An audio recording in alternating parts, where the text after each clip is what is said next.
You are now listening to Mondays with Mike Martinez. Hey guys, welcome back to another exciting episode of Mondays with Mike. I'm joined by one of my dear friends and also somebody that I really admire, respect, and look up to. I met Victor Galvan a few years ago through Cardone Ventures at some 10X events. Victor, I'll let you introduce yourself. What businesses are you in, bro? Um, my name is Victor Galvan. I'm in the construction industry, concrete, asphalt, and landscape right now. So yeah, I'm originally from a little town in Las Tablas, Jalisco, Mexico. Bien orgulloso de mi tierra, ¿no? So yeah, that's me, Victor Galvan. Victor, were you originally born and raised in Jalisco, Mexico? Yes, 100%. When did you come to the States? When I was 13 years old, I came illegally, like a lot of people with the chance and opportunity and with a lot of dreams and a lot of things. I didn't know it was going to be that hard, but I'm here. All right, let's talk about that really quick. Let's go. So, how was life in Mexico? Life is like everybody, it's beautiful. Into you start looking for your dreams, it's going to be a little harder. A lot of people don't believe on you, don't push you, don't give you that kick, that support, or don't have the mindset to help you go after your dreams. So it's good. As growing as a kid, I ate from trash and stuff like that. We was broke. I was always hungry for opportunities and stuff like that. I started working at a very young age, 6 years old. And then after that, but anyway, so like everybody, you have a lot of dreams and coming from nothing, you appreciate what you have, right? And when you came to the States, how hard was that? It was hard, but not as hard as, because now you get in a place where there's opportunities, especially here in the States where it's up to you, right? Nobody shut down your dreams. Only your mindset, kind of you believe it, kind of block thinking that people don't like you, but it's not that they don't like you. You don't add enough value. So I always thought it was somebody else's fault until I find out that I just got to push myself and force myself to do bigger things. Yeah. And I noticed that I was the problem. So I'm the one that start pushing myself and I start seeing the success.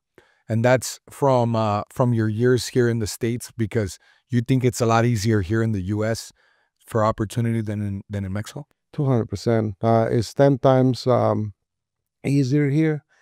I know you got to work harder, you got to prove and all that stuff like anywhere else, but at least over here you can grow unlimited. You can come from another country and come over here and crush it. You can grow to billions of dollars. Nobody's going to tell you no. Nobody's going to stop you. Somewhere else, somewhere in another country, you know what's going to happen if you don't pay your cuts or whatever here and there, or somebody's going to shut you down. Yeah, somebody's going to shut you down somewhere else. Limited Not here. opportunities. Yeah.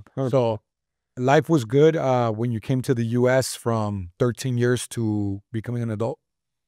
It was beautiful. Where'd you grow up at I grew up in Florida, in Orlando, so I came working hard, came picking oranges, and 14 I went and started planting plants in a nursery. At 16 I started in the construction industry. And at 24, I saw the future in the construction where I can come in and kind of manage and align a lot of things that they were doing backwards. Where in the era of when one person have a cell phone for everybody, the big brick, right? So I started making phone calls. They're like, hey, you're spending too much money on the calls because they charge you by minute. I'm like, no, I'm just calling the inspectors and I'm aligning and I'm fixing, so we're ready for so. But anyway, so yeah, so I saw a big opportunity right there in the construction industry, especially in the concrete. So I know that you've had a few businesses lately that you've bought. I know that you've sold a few businesses. They've all been construction businesses, right? Mm-hmm, yeah. Okay. And when did you first decide to become a business owner?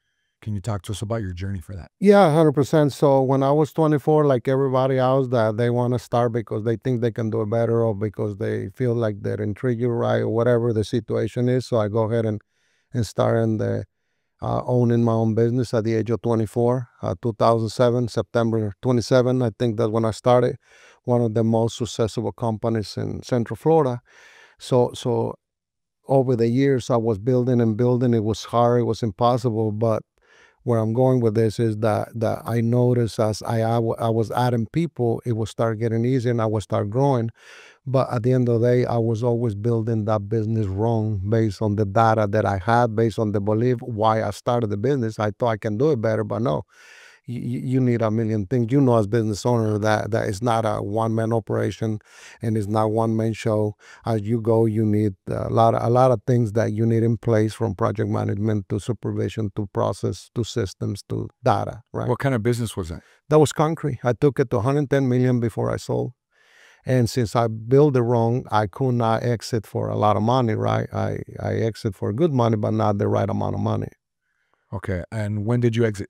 That was 2023, like 3 years ago. Okay. So what was that? 15 years that you were in business? I was 17 years on this. 17 years. Yeah. 17 years. Before I exited. So it took you 17 years to get the company to doing those kind of revenues. Yes. Okay. And you sold 2 years ago? Yes, sir. Okay. I didn't know that. Yeah, no, just recently. And I just sold the mechanical like 8 months, a year ago. So you just started selling businesses. 100%. That's where the money is. That's where the money is. Build and sell. Build to sell. All right. I knew that you had a business that was operating with crazy, crazy numbers. I didn't know that about you. But I didn't know that you had just sold, because that's around the time that I met you. Yeah. I met you around 20. Yeah. About a year and a half ago. Yeah, I was in the process of a lot of drama, a lot of problems, a lot of situations working with family members and stuff like that. I know about that. And I know you don't want to touch, but it's okay, that comes out. But yeah, so that's when I wanted to. My vision changed so much, because what I was doing all the time, I was right, and I exit, I was still right. You got to go for your dreams. You don't let nobody shut your dreams down. Don't let nobody step on your dreams. Just keep pushing. So if I did it, anybody else can do it. I still exit with a lot of money, but at the end of the day, forget the money. Just push yourself, believe in yourself, and just keep growing, keep pushing, because nobody's going to come and push for you. You know, I never thought about selling my business until I started working with Brandon. Yeah. It's like he convinces you that that's the way to go. That's the championship ring. We're not NBA players. You know, we don't get the rings and the trophies. We're not athletes. What we get is an exit. Do you know, he probably told you this, that build the business to sell. If nobody wants it, at least you got a business that you keep that's making money. Exactly. That's the key. Exactly. Guys, that's the key. Yep, exactly. So let's talk about how hard was it to build a business? It took you 17 years to build it, to understand what you had to do to be able to sell it. What were the biggest challenges when you started your company? I think the biggest challenge is when you building a business is, number one is believing in yourself. It doesn't matter how much you believe on yourself. There's gonna be people and things that's gonna doubt you, because at one point, you know what you want. You hire the people. You just got to manage the people. But there's things in the way that's going to hold you. So at the end of the day, we go back to manage people. That's the hardest thing in a company. When you understand that you got to be that leader, that you got to support your team, that you got to take them to the winning line, to make a lot of money, to be successful, set them up for them to be peladito en la boca. I don't know how to say it. Like, you just got to peel it and have it to them so they can just bite it. Yeah. That's how easy. Yeah, you got to make it so easy. Yeah. Super easy. So yeah, that's the right word. So you got to make it super easy. So it's a challenge, because when you don't have a mentor, when you don't have nobody telling you what to do in the industry that you're in, it's going to be harder. So you have to believe so much on yourself that all the doubts and stuff like that is gonna hold you. But what I'm going at the end of the day is that you just got to push that belief, and I think the hardest thing is that we don't believe in ourselves enough. We don't. Yes, I agree with that. So the hardest thing about business is believing that you can be successful. Yeah. Believing that you can do it. Yeah. 100%. Right? Was there anything easy about it? No. No, because at the end of the day, Mike, imagine you go to somebody that never built anything, and they tell you good job, but in your mind you're going for millions and millions of dollars. Do you really gonna listen to people, right? So It's hard. I'm on track to do 26 million this year. And I know people probably hear that and they're like, "Oh shit." Like That's a lot of money. they can't even imagine, right? Yeah. It's a lot of money. It's a lot of money. To me, it's like I'm barely at 26 million, dude. Let me tell you, Mike, one thing, man, I respect a lot is that you don't see it this way. I see it. 20 something, $25 million in service is like doing 300 million in what I do. Relationship. That's how hard is it. So you doing that much, man, good job. Good job, because it's service. It's impossible for people that does service and do what you do to be at 26 million and stay consistent every year after year on 26 million. It's like you're doing 300 million plus. Shit, I didn't know that. Yeah, they never look at it that way, right? I can build a $125 million business in 3 years, no problem. But that's based on relationship, based on contracts, 5 million, 7 million, 2 million, 300,000, stuff like that. You're doing it based on maybe 50, 60, 20, 10, 5 million. It's impossible, but you still take it right there. So that's why I respect you so much. Thank you, bro. My average profit this year, I know people always want to know, like, all right, you're talking big numbers, 20, 25, 26 million. Like, I'm not keeping that in my pocket.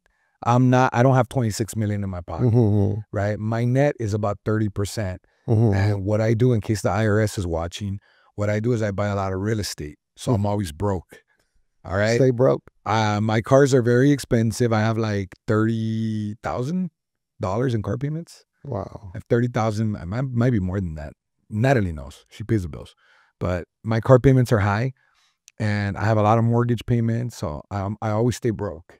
Like Grant says, you know, I gotta always be sitting on a couple million at all times.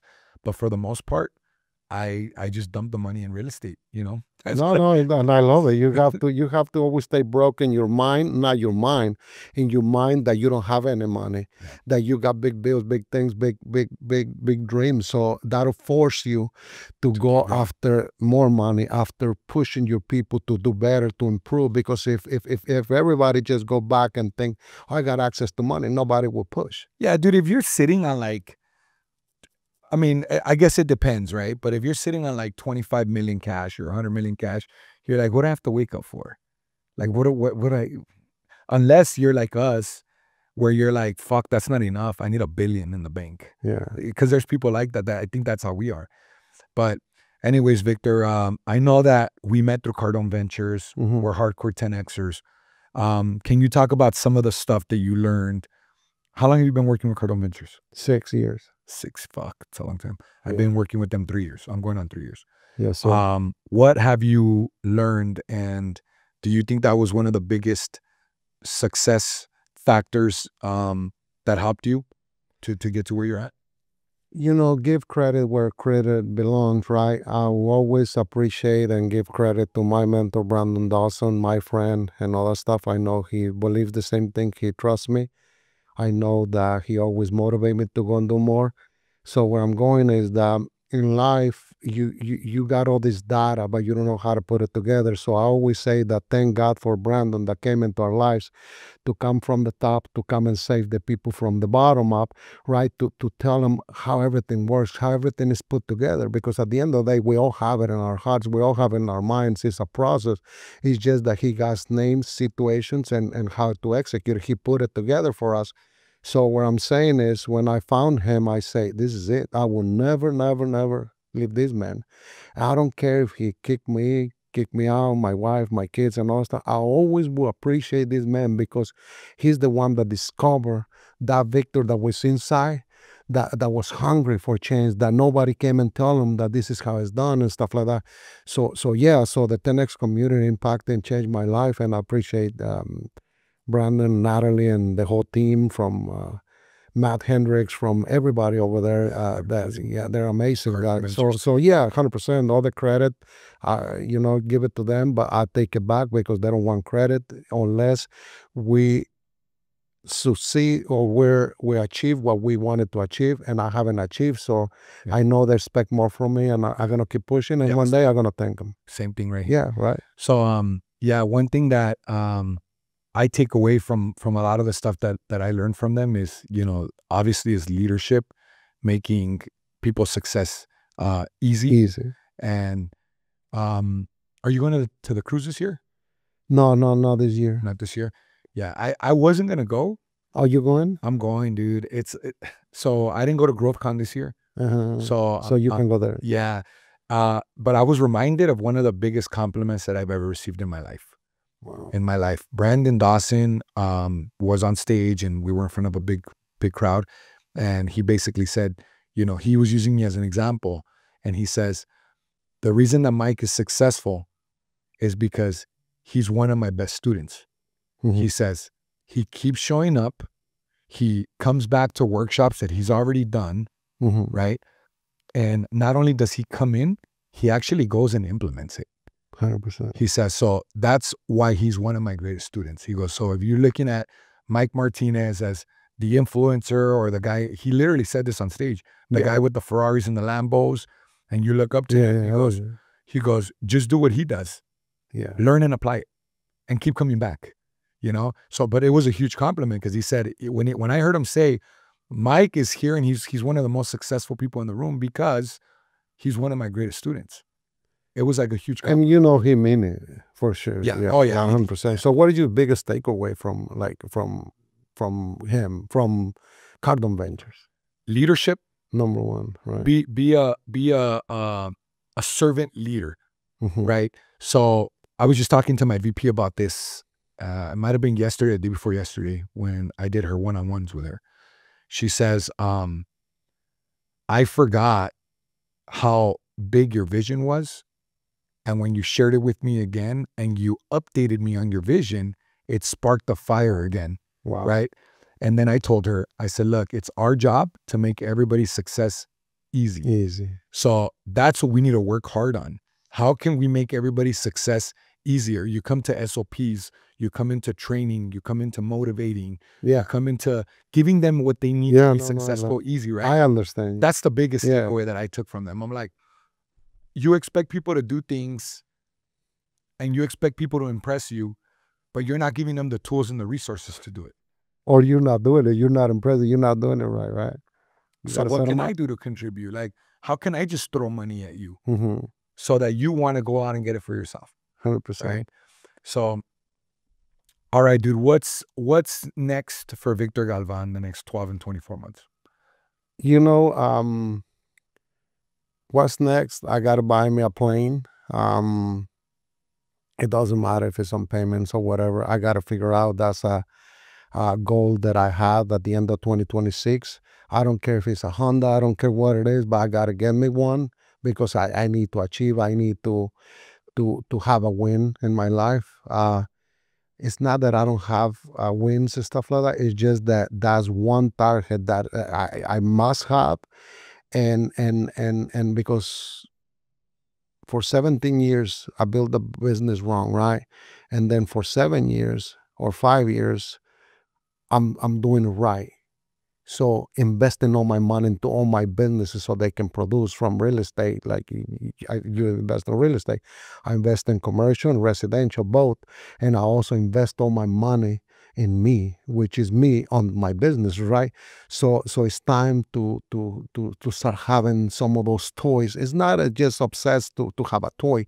It's obsessed because my time is very valuable, and the reason I'm expanding to different parts of the country so I can have that skills to be able to make sense of the plane. Yeah. It might not be a Gulfstream 650 like a Grand Cardos, but it's gonna be a plane for 9-seater, 10-seater, something small, right? Something we can afford in the 3 to 5 million, right?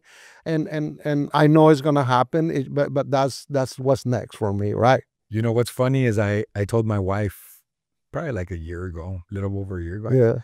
I think we're gonna buy a plane for like $1 million. I'm like, I own a freaking Lambo that cost me $800,000. Yeah. And like I could get a plane for like $1 million, $1.5 million. Yeah. Just a little plane to take us to Arizona and Vegas, like around the West Coast. Yeah. And you know what she said? She's like, you're not buying a plane that we're not gonna be comfortable in. Oh, right? okay. She's thinking, yeah. Great, She goes, good job. when you buy a plane, you were gonna buy an 8-seater with like a nice restroom and like, Yeah. oh, we're gonna buy a good sized plane. She goes, and if you can't buy me that right now, it means you can't afford it. Yeah. And then later on, I heard Brandon say, if you're not worth $100 million, don't even think about buying a jet. Yeah. And that just shut down my, because I want to buy a jet. Yeah. So I said, okay, let's move that out of like the 3-year bucket. Let's move it to like the 5-year bucket, because it's gonna take me 3 to 5 years to be worth 100 million. 100%, 100%. The way I look at it, yes, I will create those revenues. That is not because I don't make a lot of profits, that I make sense of buying a jet. Imagine doing $110 million in a company. You can't fucking pay a jet, right? Yeah. And then you got roofing, and then you got safety, and then you got landscape, and then you got concrete and asphalt. Why you can get 200 from this company to pay for the pilot, 200 to pay for the hangar and stuff like that. It's easy. Yeah. That's why I created. It's hard. A lot of people tell me like, Victor, that's super stupid to start business and all that.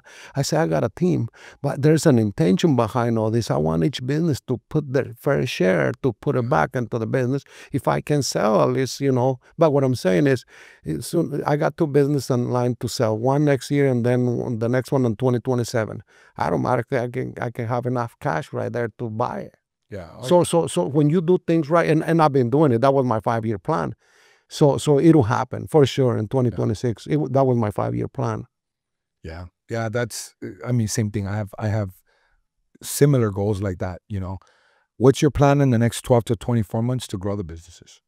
What are some of the strategies? So definitely the concrete will be no less, in 12 months, it will be no less than 67 million, because my 3-year plan is 125. So between this year and next year, I have to be in the 47 to 67. I have to be. On the asphalt, my goal is to be in the 5 million, right? On the landscape, we'll be on the 5, right? So your biggest business is concrete? Concrete, 100%. That's where I'm strong. Does that have big profits? I don't know what's big profits, but if you do like 100 million times 20%, 20 million. 20 million, but where's the money at? In alignment people. If you can align, the money's on the people. If you can align the people and schedule yourself right, it can go up to 42%. Yeah. Yeah. Or you can go up to 0. If you got a total disaster with the communication, with the process, with everything on your organization, so the money's on aligning people. That's why. Yeah, I hover around 30% all year, so I think it's good profit margins because I'm client based. All of my clients assign debt, so 35 to 65% goes back to my clients. Yeah. Typically, I charge more than what I send back to them because we're so good. Yeah, no, yeah, 100%. But yeah, that's where I'll be. I'm not gonna mention the support and the help and the donation and all that. That's part of us, part of people. That if you're successful, it's because you're supporting, you helping, you impacting, and you taking people's lives to the next level, right? We don't mention that, right? But yeah, my goal is to be all between all the companies in the 120 in the next 12 months. And in order to see that growth, is there a particular area in your business that you focus on the most? Operations. I say that I'm number 1 operations man in the world. I never thought that I will put myself and say that I'm number 1. And the reason I say is because there's other people like Brandon that he's not on the operations, he's in another area. So what I'm saying is on the operations, on the construction industry, I don't think there's nobody like me.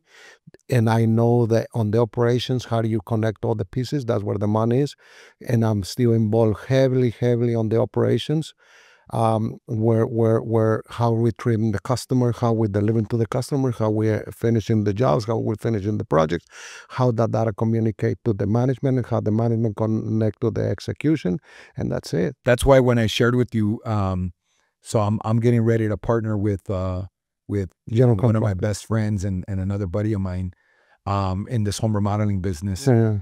That's why you said that as long as the operation and the presentation is there, Yeah. we shouldn't have any issues You getting should not have any issues because you add value to people and you present well and you respect their house, you respect their job, you respect their people, you respect all the decisions that they make. You should not question them even if you're wrong because they know they're wrong. It's just that they're disorganized.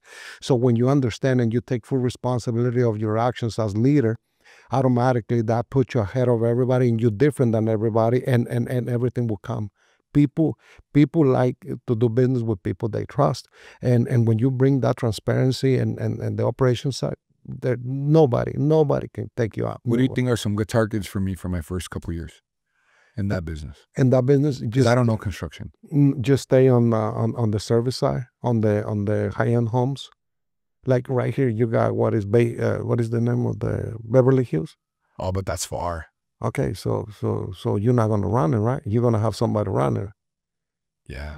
I know people that they're lazy, they crushing it, they steal from these poor people, these famous people that don't get their job done, and they give half-ass jobs and stuff like that. And they charge millions and millions of dollars for little remodel, and it's nobody with a 10x mindset that can come and add that value. There's nobody. I'm telling you, there's nobody. As soon as you do one, the rest of them will call you, and you will own all Beverly Hills. There's a lot of high-end homes around here, but nobody has that hunger. I call, Confidence. yeah, nobody has it. Nobody has it. Why I came to a state that nobody trusts nobody, and in 6 months, I'm gonna finish a 5 million. Trust. They gotta trust you first, and then you got the hunger inside you that you're not gonna stop. You are the only one working differently. You're the only one that pushing to give that value, to be that dog that following the truck with no steak in that truck. So what do you think happen after they open and there's no steak, right?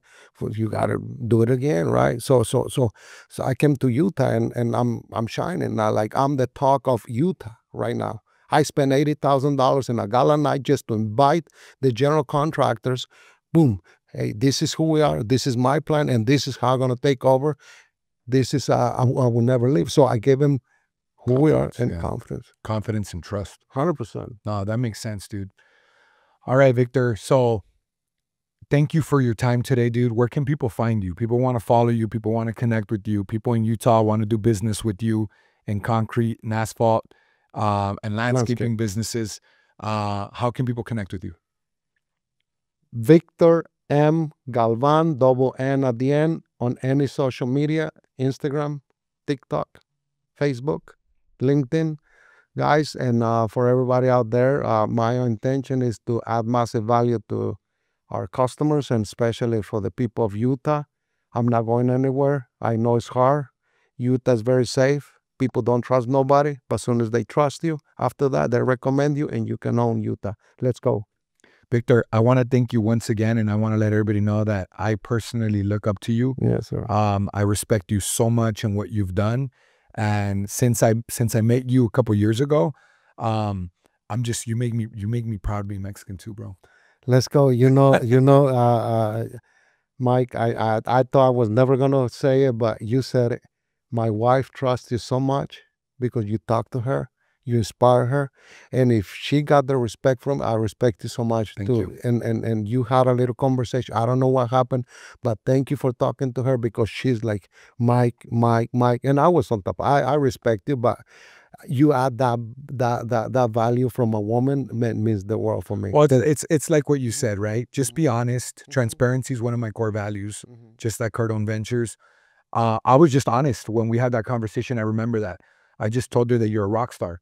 Yeah, Like you're a rock star. I look up to Victor, and I'm so glad that there's somebody Mexican. yeah, I'm so 100%. glad that there's a Mexican that's like showing what's possible for anybody to trail behind, to look at as an example of what's possible. That's the whole reason I have the show. People ask me, what's the point of social media? Yeah. Why do I put so much into my social media? I got Javi right here, my media guy. I got my social media manager, my sister-in-law. I have a media team. We spend a lot of money. It's fucking expensive, bro. Oh, 100%. Social media, creating content is fucking expensive. Okay. I invest a lot of my time into doing these podcasts, and people ask me, how do I monetize it? Why do I spend so much money? Why do you know what, guys? Honestly, If I don't make any money back from it, as long as we can inspire people, motivate people, give them some fucking hope and some confidence, that's good enough for me. God's already been good to me. I'm at 25 million this year. I can tell you, they just gave me my budget. I spent $250,000 just to social media. That's not including any ads, anything. That's just on my team and the things that happen. And I don't do a lot of podcasts. That's insane, dude. It's crazy. No, I respect you for doing all this. And I know we haven't worked together and anything yet. But Mike, down the road, I really believe that we as Mexicans, we have so much that we can give back to the community, that we can do big things. Oh, yeah. Because you got a big belief on you don't stop for money. I think if we can get together one day, I'm not offering, but if one day maybe we do something together, let's do it big. Let's go around the country and really help and impact all these people and tell them how to do it from samples from us, because you got the market. I probably have a little bit of the market, but we can inspire and help so many people. For sure. One day we're gonna do something. No, I'd be honored. I'd be honored to do something like that. Guys, make sure you comment, you like, you subscribe. Comment on what he just said right now. If you guys would like to see $100 million producer and somebody who's, hovering around the $25-30 million mark, and you guys want to see our experience working with Cardone, I'm a 10X business advisor. I'm also a 10X business coach. I can teach you guys. I'm able to teach you guys exactly what we've been able to learn from Cardone Ventures. If you guys would like to see something like that, maybe like a monthly tour in Bush State or something, that'd be pretty cool. It'll be pretty cool. Yeah, if you guys like to see something like that, make sure you guys comment on our social medias. And I'll see you guys next time. Mondays with Mike. Let's get it. Let's go.